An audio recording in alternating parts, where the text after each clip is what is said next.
et bienvenue sur Compta Online Info.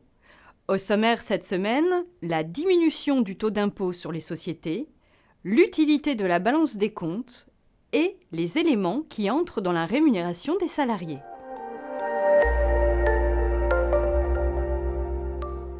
Le projet de loi de finances pour 2018 prévoit de compléter la diminution progressive de l'impôt sur les sociétés, ou IS.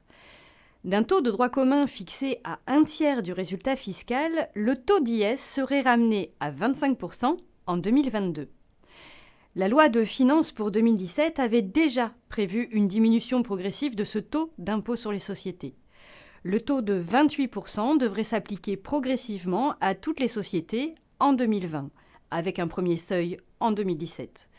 Si la loi de finances pour 2018 était votée sans modification, les entreprises appliqueraient un taux de 26,5% en 2021. Le taux de 25% entrerait en vigueur à partir de l'année 2022. La balance des comptes est un document de synthèse qui n'est pas obligatoire. C'est un document très utile pour vérifier l'équilibre des comptes. Le bénéfice ou la perte de l'exercice se lise dans la balance des comptes. Plusieurs sortes de balances sont utilisées en pratique. Les plus connues sont la balance générale, la balance auxiliaire et la balance AG. La balance générale récapitule les comptes des classes 1 à 7. La balance auxiliaire reprend les soldes des comptes clients et fournisseurs. La balance AG, très utilisée par les auditeurs, classe les créances et dettes par date d'échéance.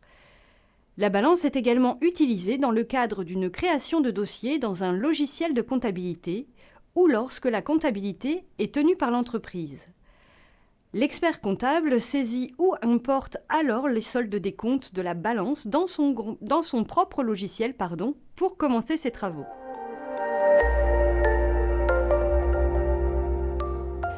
La rémunération des salariés regroupe toutes les sommes versées aux salariés en contrepartie de son travail dans l'entreprise.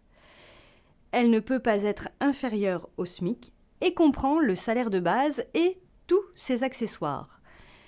Un salarié peut ainsi bénéficier de primes comme les primes d'ancienneté, de rendement, de 13e mois et d'avantages en nature comme le logement, la nourriture, etc. Toujours fixé en montant brut, alors que le salarié touche un salaire net de cotisation sociale, le salaire est obligatoirement payé par virement ou par chèque dès 1 500 €. Vous pouvez accéder gratuitement à tous ces articles sur le site compta-online.com. Toute l'équipe de la rédaction vous souhaite une bonne semaine.